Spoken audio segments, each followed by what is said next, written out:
Au nom du Père et du Fils et du Saint-Esprit. Amen. Le Seigneur soit avec vous. Et avec votre esprit. Bienvenue, chers frères et sœurs, en ces derniers jours de cette semaine, de la 3e semaine du temps de Carême. Bienvenue à la table du Seigneur. Le publicain se tenant à distance se frappait la poitrine en priant « Mon Dieu, prends pitié du pécheur que je suis ». Préparons-nous à célébrer dignement le mystère de l'Eucharistie en reconnaissant que nous avons péché. Prends pitié de nous, Seigneur. Nous avons péché contre toi. Montre-nous, Seigneur, ta miséricorde. Et nous serons sauvés. Que Dieu Tout-Puissant nous fasse miséricorde, qu'il nous pardonne nos péchés et nous conduise à la vie éternelle. Amen. Seigneur, prends pitié. Seigneur, prends pitié. Ô Christ, prends pitié. Ô Christ, prends pitié. Seigneur, prends pitié. Seigneur, prends pitié. Prions le Seigneur. En célébrant avec joie la liturgie de ce carême, nous te supplions, Seigneur. Nous vivons déjà du mystère de Pâques. Accorde-nous le bonheur d'en goûter pleinement les fruits. Par Jésus-Christ, ton Fils, notre Seigneur, qui vit et règne avec toi dans l'unité du Saint-Esprit, Dieu pour les siècles des siècles. Amen. Amen.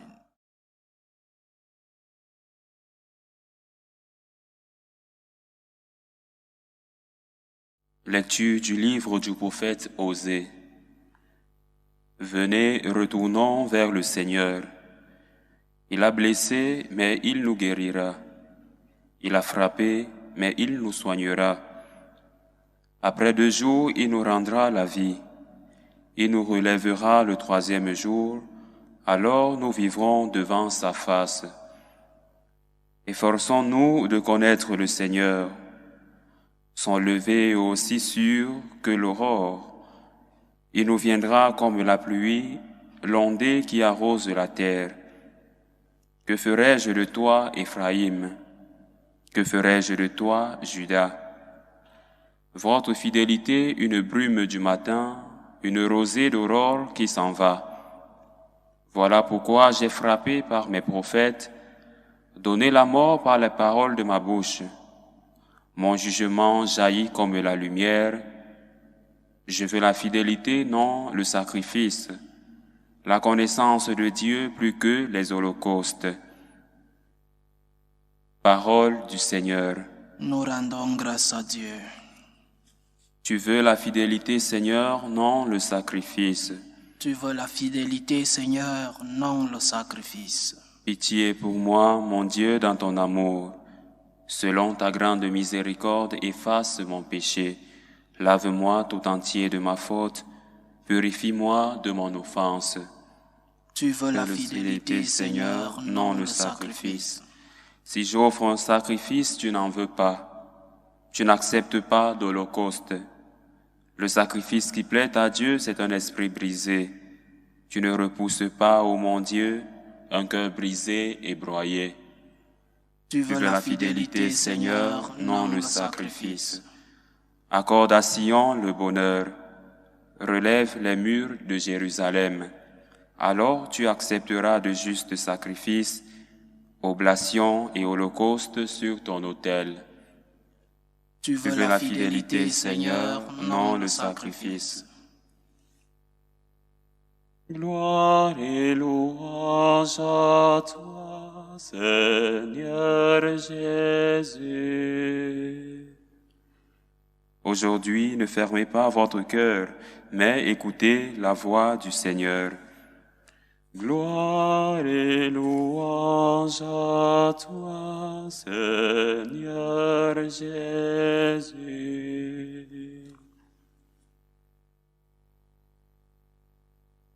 Le Seigneur soit avec vous. Et avec votre esprit. Évangile de Jésus-Christ selon saint Luc. Gloire à toi, Seigneur.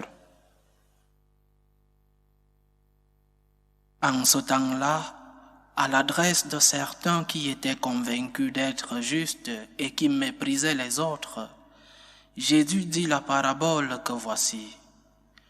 2 hommes montèrent au temple pour prier. L'un était pharisien et l'autre publicain, c'est-à-dire un collecteur d'impôts. Le pharisien se tenait debout et priait en lui-même. Mon Dieu, je te rends grâce, parce que je ne suis pas comme les autres hommes.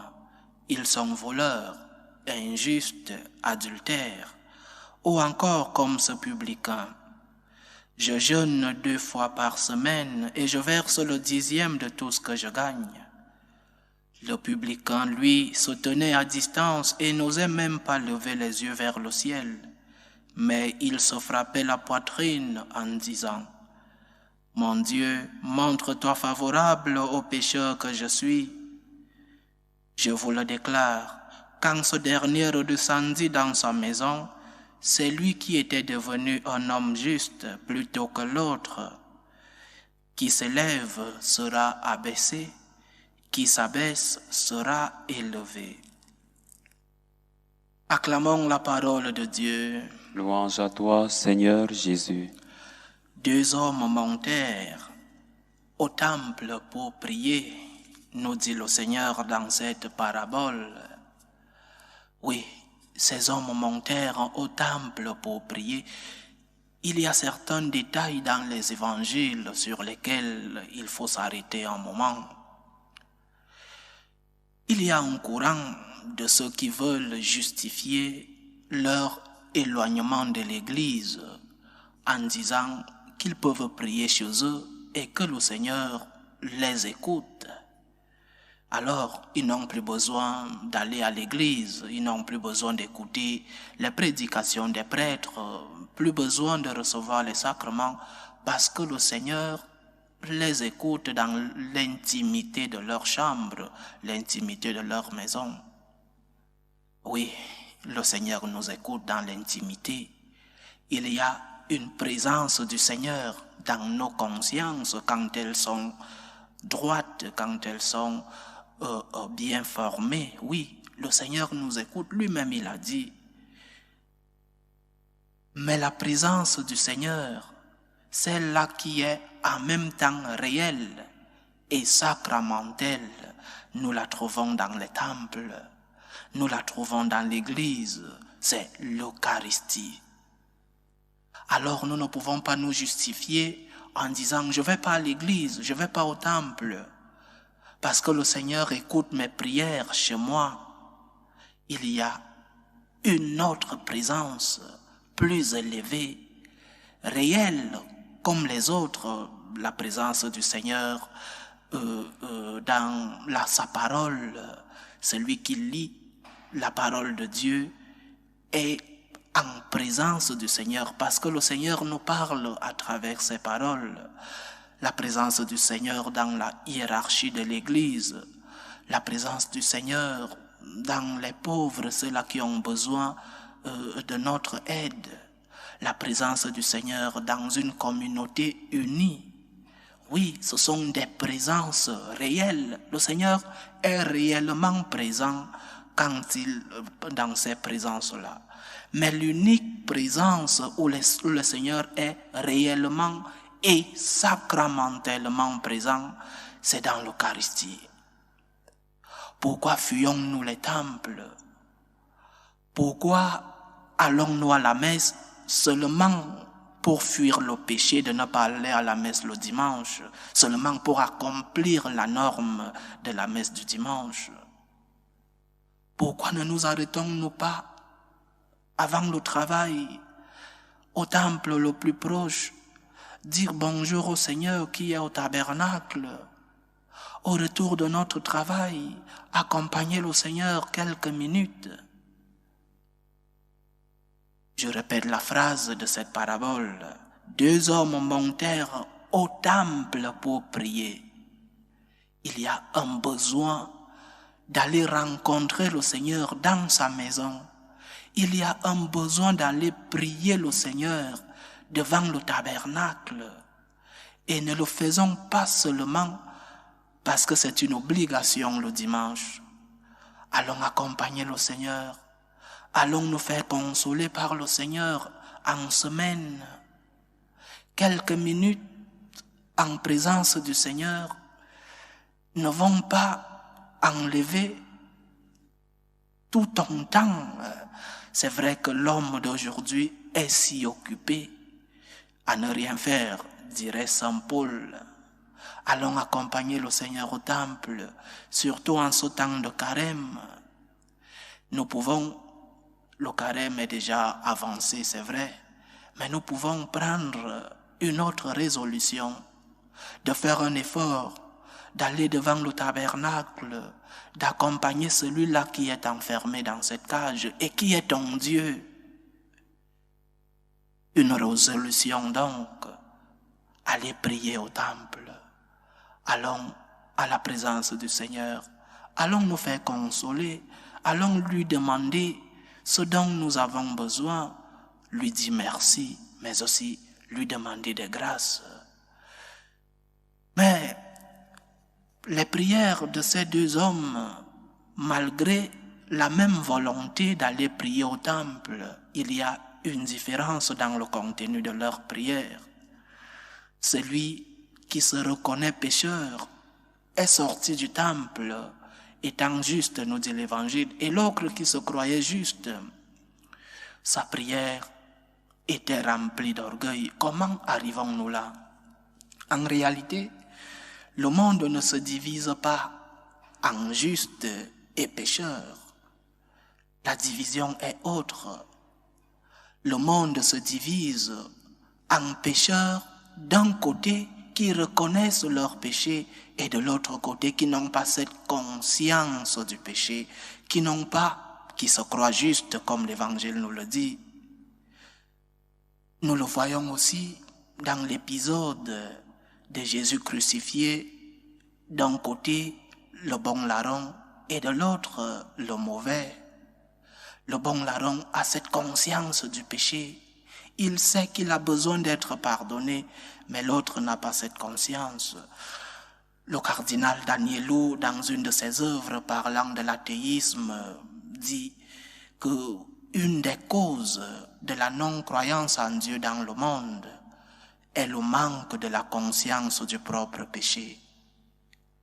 Quand on n'a pas la conscience du péché, quand on n'a pas la conscience que nous avons besoin d'être pardonnés, quand on n'a pas la conscience que nous sommes des fils de la miséricorde, alors il est très facile pour nous de mépriser Dieu. Il est très facile pour nous même de nous croire Dieu. Et nous jugeons les autres, nous critiquons ceux que nous croyons des pécheurs. Nous critiquons même dans nos prières, même quand nous allons au temple pour prier, nous parlons des autres. Nous disons comme ce pharisien, Seigneur, je ne suis pas comme celui-là. En ayant la conscience du péché, nous devons prier pour nos misères, pour que le Seigneur nous pardonne nos péchés, mais aussi pour qu'il pardonne les péchés des autres. Allons humblement devant le Seigneur, pas en se croyant juste, pas en se comparant aux autres. Allons vers lui très humblement, en mettant devant son regard nos misères, nos péchés.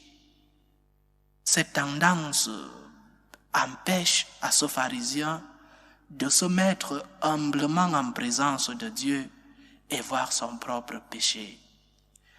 Que Dieu nous concède la grâce de nous mettre en sa présence et à la lumière de son regard reconnaître notre besoin de miséricorde, que nous soyons des mendiants de la miséricorde de Dieu, que le Seigneur nous aide et nous protège.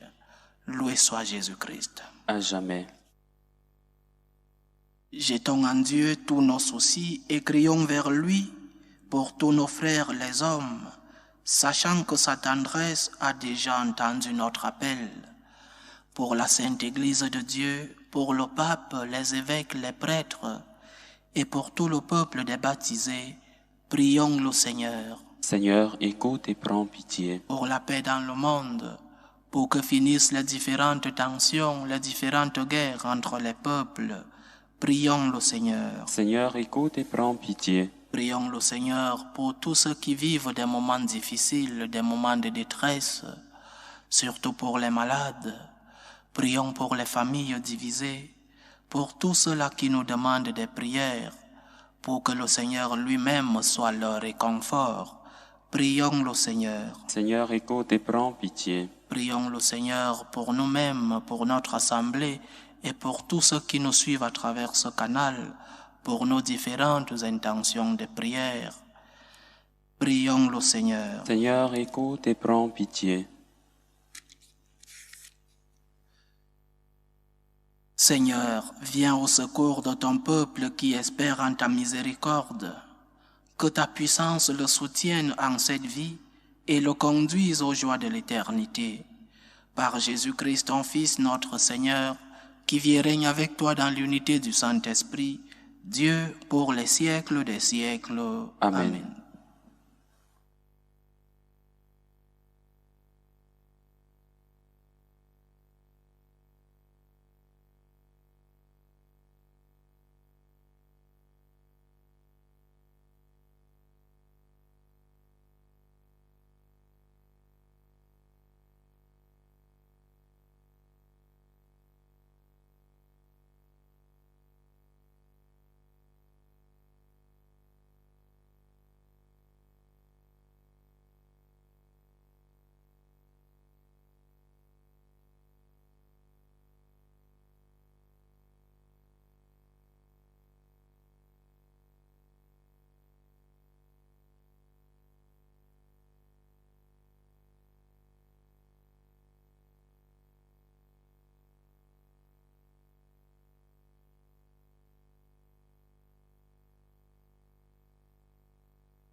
Tu es béni, Seigneur Dieu de l'univers. Nous avons reçu de ta bonté le pain que nous te présentons, fruit de la terre et du travail des hommes. Il deviendra pour nous le pain de la vie. Béni soit Dieu, maintenant et toujours. Tu es béni, Seigneur Dieu de l'univers. Nous avons reçu de ta bonté le vin que nous te présentons, fruit de la vigne et du travail des hommes. Il deviendra pour nous le vin du royaume éternel. Béni soit Dieu, maintenant et toujours.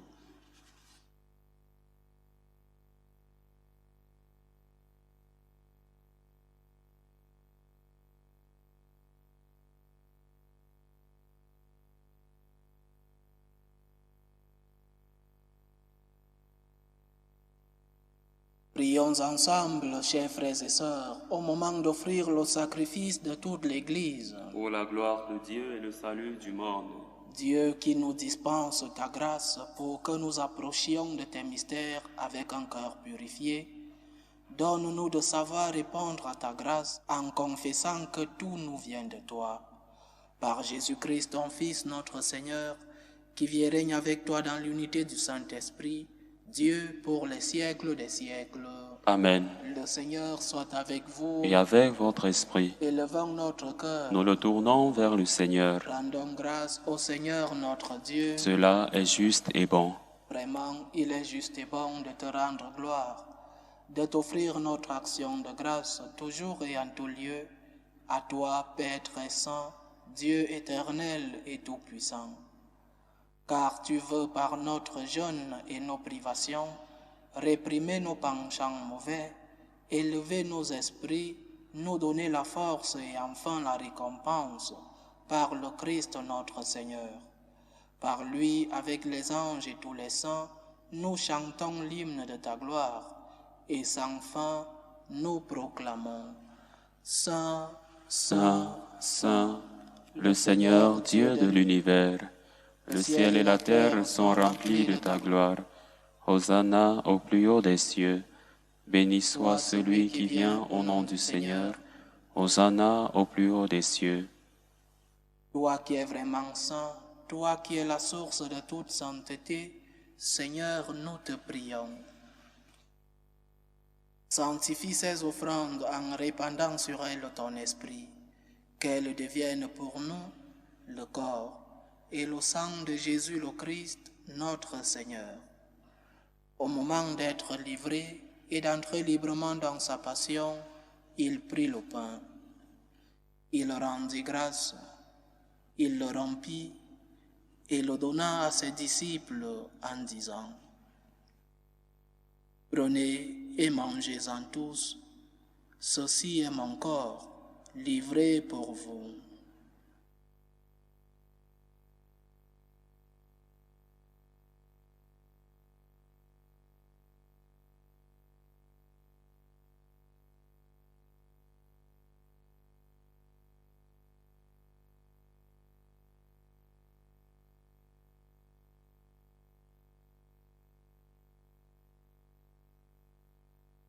De même, après le repas, il prit la coupe.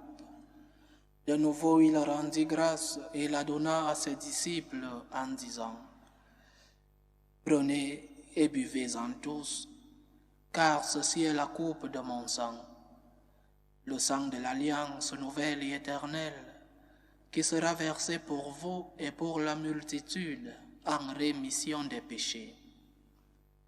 Vous ferez cela en mémoire de moi. »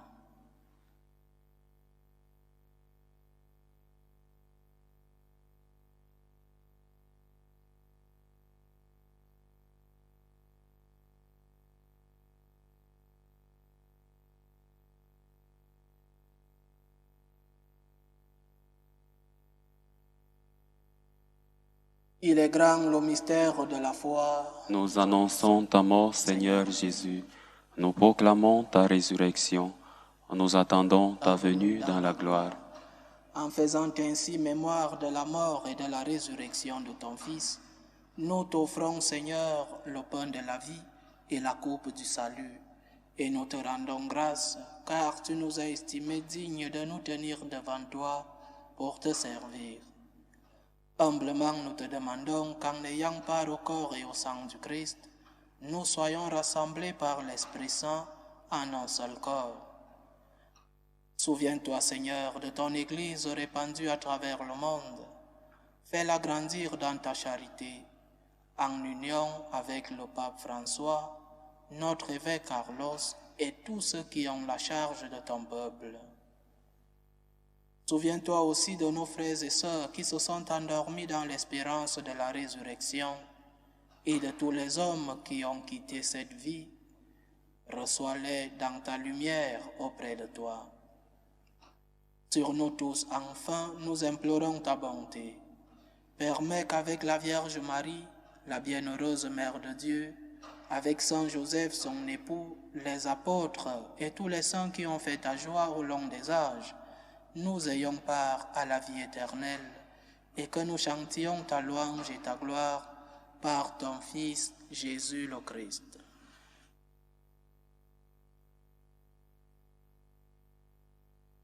Par lui, avec lui et en lui, à toi, Dieu le Père Tout-Puissant, dans l'unité du Saint-Esprit, tout honneur et toute gloire pour les siècles des siècles. Amen. Comme nous l'avons appris du Sauveur et selon son commandement, nous osons dire, Notre Père qui es aux cieux, que ton nom soit sanctifié, que ton règne vienne, que ta volonté soit faite sur la terre comme au ciel. Donne-nous aujourd'hui notre pain de ce jour. Pardonne-nous nos offenses, comme nous pardonnons aussi à ceux qui nous ont offensés. Et ne nous laisse pas entrer en tentation, mais délivre-nous du mal. Délivre-nous de tout mal, Seigneur, et donne la paix à notre temps. Soutenus par ta miséricorde, nous serons libérés de tout péché, à l'abri de toute épreuve, nous qui attendons que se réalise cette bienheureuse espérance, l'avènement de Jésus-Christ, notre Sauveur. Car c'est à toi qu'appartiennent le règne, la puissance et la gloire, pour les siècles des siècles. Seigneur Jésus-Christ, tu as dit à tes apôtres, « Je vous laisse la paix, je vous donne ma paix. » Ne regarde pas nos péchés, mais la foi de ton Église. Pour que ta volonté s'accomplisse, donne-lui toujours cette paix et conduis-la vers l'unité parfaite.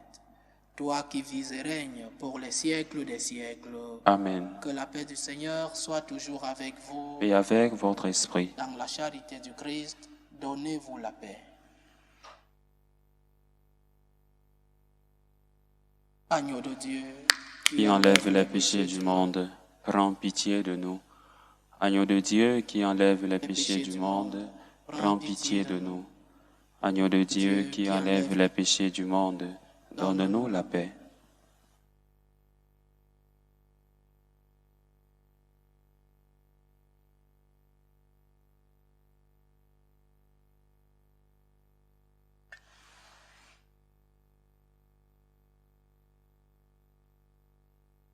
Voici l'agneau de Dieu, voici celui qui enlève les péchés du monde.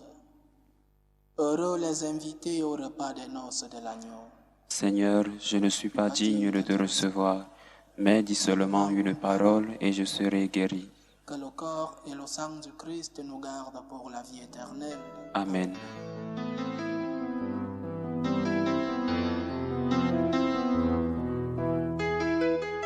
Communion spirituelle. Mon Jésus, je crois en votre présence dans le très saint sacrement. Je vous aime plus que toute chose et je désire que vous veniez dans mon âme. Je ne puis maintenant vous recevoir sacramentellement dans mon cœur. Venez-y au moins spirituellement.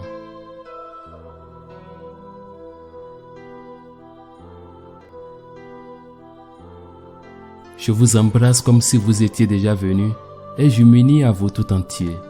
Ne permettez pas que j'aie jamais le malheur de me séparer de vous. Amen.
Achevons notre prière.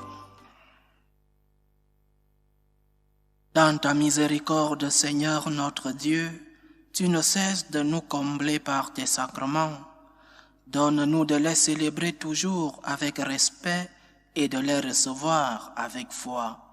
Par Jésus-Christ, ton Fils, notre Seigneur, qui vit et règne avec toi dans l'unité du Saint-Esprit, Dieu pour les siècles des siècles. Amen. Le Seigneur soit avec vous. Et avec votre esprit. Que Dieu Tout-Puissant vous bénisse, le Père, le Fils et le Saint-Esprit. Amen. Allez dans la paix du Christ. Nous rendons grâce à Dieu. Salut ô Reine, Mère de miséricorde, notre vie, notre douceur, notre espérance, salut. Nous crions vers toi, enfant d'Ève exilée. Vers toi nous supplions, gémissant et pleurant, dans cette vallée de larmes. Ô toi, notre avocate, tourne vers nous ton regard miséricordieux. Et après cet exil, montre-nous Jésus, le fruit béni de tes entrailles. Ô clémente, ô miséricordieuse, ô douce Vierge Marie. Amen. Priez pour nous, Sainte Mère de Dieu, Afin que nous soyons rendus dignes des promesses du Christ.